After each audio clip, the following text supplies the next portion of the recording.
Medical বর্জ্য যে ব্যবস্থাপনা জারি থাকে এইসব করে এই বেশ বস্তাবন্দি কয়েকটি লাশ নিয়ে বিভিন্ন নদীতে ফেলে দেওয়া হয়। আর তারপর 27 তারিখ একসাথে খুলনা রূপসাঘাট, তারপরে খালিশপুর, তারপরে শিরোমণি, সিকিরহাট, মোংলা, বটিয়াঘাটায় 7টা লাশ পাওয়া যায়। এবং খালিশপুরের যে লাশটা পাওয়া যায় এখানে খালিশপুর শিরোমণিতে আমি পুলিশকে বলেছিলাম আমার হাজবেন্ড মিসিং, আপনার লাশটা রাখেন, আমি একটু শনাক্ত করবো। তখন আমি যখন কান্দানাই থানাতে যাই, ওরা যে লাশটা পাই সবাই বলছে লাশটা অনেক লম্বা, আমার হাজবেন্ড 6 ফিট লম্বা এবং সে ফিটেস্ট বডি আলা লোক ছিল।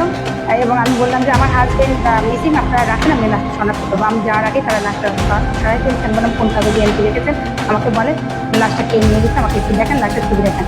তারা কোনো কাগজ কোনো কিছুতেই এন্ট্রি রাখেনি এবং আমাকে থানা থেকে অপমান করে বের করে দিয়ে দিচ্ছে। তারপরে আমি একটা প্রেস ক্লাবের সহযোগিতায় আমি ওখানে পরিচয় দিলে তখন আমাকে বললো যে ঠিক আছে আমি ছবি দিচ্ছি। তখন থানা থেকে এই লাশের ছবিটা দেয়। লাশে আমার হাজবেন্ড বাসার থেকে বেরোনোর সময় এই শার্টটা পরা ছিল, 2 পাশে বুক পকেট খোলা রানা এবং ফুল। আমার হাজবেন্ড কামরুজ্জামান প্রসাদ খুলনা শহরের বিশিষ্ট ব্যবসায়ী, আরটিএম রিয়েল এস্টেট কোম্পানির মালিক, কিউপিএস ইঞ্জিনিয়ারিং অ্যান্ড কনস্ট্রাকশন ফার্মের ব্যবস্থাপনা পরিচালক, কিউপিএস সলিউশনের কোম্পানির মালিক। এছাড়া জুনায়েদ সাকির সাথে গণসংহতি আন্দোলনের নেতা ছিলেন। 5ই আগস্টের সময় ছাত্র জনতার সঙ্গে রাজপথে আন্দোলনে ছিলেন। আজ দীর্ঘ 6 মাস 14 দিন নিখোঁজ। আমার হাজবেন্ড রাতারাতি নিখোঁজ হয়ে গেল এবং আমার হাজবেন্ডের পরিবারের 17 জন সদস্য মিসিং। এবং আমার হাজবেন্ডের খুলনার সোনাডাঙ্গার 3 নম্বর রোডের ফার্স্ট ফেজের 3 নম্বর রোডের 69 নম্বর বাড়ি রাতারাতি সন্ত্রাসীরা দখল করে নিয়েছে পুলিশ প্রশাসনের সহযোগিতায়। আমি থানাতে জিডি করি। তারপরে প্রশাসনের কোনো সহযোগিতা না পেয়ে আমি পুলিশ নিয়ে যখন আমার হাজবেন্ডের বাসায় যাই, আমি বললাম যে আমার হাজবেন্ড মিসিং, তার ফোন বাংলাদেশে বাজছে, তার চায়না যাওয়ার কথা, সে চায়না যাওয়ার পথে মিসিং হয়েছে, আপনারা তার বাসার সিসিটিভি ফুটেজ বের করেন, বাসায় ঢোকেন, তদন্ত করেন, দেখেন আমার হাজবেন্ড কোথায়, তার সিরিয়াল রেকর্ড বের করেন, পাসপোর্টের ইমিগ্রেশন রিপোর্ট নিয়ে খোঁজ দেন। পুলিশ প্রশাসন আমাকে কোনো সহযোগিতা করলো না। আমি পুলিশকে সাথে নিয়ে আমার হাজবেন্ডের সোনাডাঙ্গার বাড়িতে গেলাম, গেলে ওনারা কেউ ভিতরে গেল না। কোনো যে 7 দিন ধরে ওই বাড়িতে কোনো লাইট জ্বলছে না, মেন গেট ভাড়া মাচা দিয়ে বন্ধ করে রেখে দিয়েছে, পেছনে পকেট গেট একটা খোলা এবং সন্ত্রাসীরা ওই বাড়ি দখল করে আছে।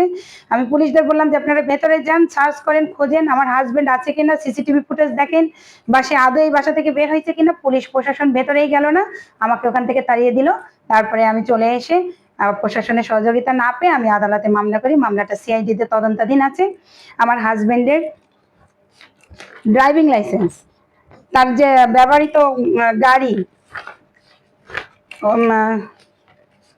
সব রাতারাতি সব অন্য লোকের নামে হয়ে গেছে, অন্য লোক নিয়ে চলে গেছে, সবকিছু কিডন্যাপ। আমার হাজবেন্ডের ব্যবসায়িক ট্রেড লাইসেন্স গত বছর 30শে অক্টোবর 2টো লাইসেন্স আমরা রিনিউ করে আনি, আরটিএম রিয়েল এস্টেট আর কিউপিএস ইঞ্জিনিয়ারিং। 2টো লাইসেন্স, একটা আমার হাজবেন্ডের নামে আছে, বাকিটা অন্য লোকের নামে হয়ে গেছে, যারা এখন বর্তমানে এই দখল করে আছে। সোনাডাঙ্গা ফার্স্ট পেজের ওই বাড়িটা মোহাম্মদ সানি, তার এনআইডি কার্ডটাই ভুয়া। সে তার এনআইডি কার্ডে আছে মোহাম্মদ সানি, কিন্তু সিগনেচার আরেকজনের মোহাম্মদ জলিল। তারা আমার হাজবেন্ডের গত বছর আমার হাজবেন্ড যে ভূমি ট্যাক্স দিয়েছে, এখন পুলিশ প্রশাসনকে দিয়ে সবখান থেকে আমার হাজবেন্ডের জমির দলিল সব গায়েব করে দিয়ে দেওয়া হয়েছে। এত বড় একটা বাড়ি বানালো, 10 তলা বিল্ডিং বানালো, কেডিএ অনুমোদন দিয়েছে, প্ল্যান পাস করেছে, রাতারাতি কেডিএতে আমার হাজবেন্ডের নামে কোনো ফাইলপত্র কিছু নেই। গত বছর এই যে আমার হাজবেন্ড ভূমি ট্যাক্স দিয়েছে, তার নামে যদি জমি না থাকতো তাহলে সে কিভাবে এই ভূমি ট্যাক্স দিল? এটা আমার হাজবেন্ডের ইনকাম ট্যাক্সের ফাইল, সে প্রতিনিয়ত কর পে করে আসছে। তাহলে তার সমস্ত কাগজপত্রগুলো মিসিং, সবকিছু মিসিং। এটা আমার হাজবেন্ডের সোনাডাঙ্গার 10 তলার বাড়ি। এই বাড়িটা এখন অবৈধভাবে সন্ত্রাসীরা দখল করে আছে। আমার হাজবেন্ডের ছেলে, মেয়ে, মা, ভাই, বোন কাউকে পাওয়া যাচ্ছে না। এটা আমার হাজবেন্ডের পাসপোর্ট। পুলিশকে বলেছিলাম তদন্তকারী কর্মকর্তাকে যে আমার হাজবেন্ডের পাসপোর্টের ইমিগ্রেশন রিপোর্টটা বের করেন, দেখেন সে আদৌ চায়না গিয়েছে কিনা। আমার হাজবেন্ডের ব্যাংক থেকে প্রতিনিয়ত টাকা উত্তোলন হচ্ছে, ব্যাংকের স্টেটমেন্ট বের করে দেখা গিয়েছে সে যখন মিসিং, সবাই পুলিশ প্রশাসন বলছে যে আপনার হাজবেন্ড চায়না। আমার হাজবেন্ড যদি চায়নাই যেয়ে থাকতো তাহলে ব্যাংক থেকে টাকা উত্তোলন করলো কে? তারপর এটা তার অনলাইন পাসপোর্ট, এটাও পুলিশকে দিয়েছি। এটা আমার হাজবেন্ডের এনআইডি কার্ড, স্মার্ট কার্ড 2017 সালে। আমি বলেছি যে আমার হাজবেন্ডকে খোঁজেন, আমার হাজবেন্ডকে উদ্ধার করেন।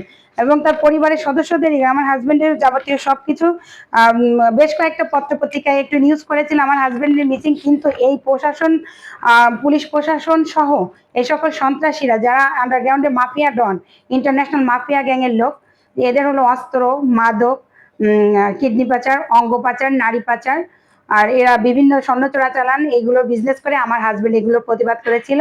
এই গ্যাংয়ের লোকরা খুলনা শহরে বসবাস করছে এবং বিভিন্ন ডাক্তার, রাজনীতিবিদ, সাংস্কৃতিক কর্মী, প্রশাসনের সহযোগিতায় দীর্ঘ 50 বছর ধরে তাদের এই অবৈধ ব্যবসা পরিচালনা করছে। আমার হাজবেন্ড এদের মুখোশটা খুলে দিতে চেয়েছিল।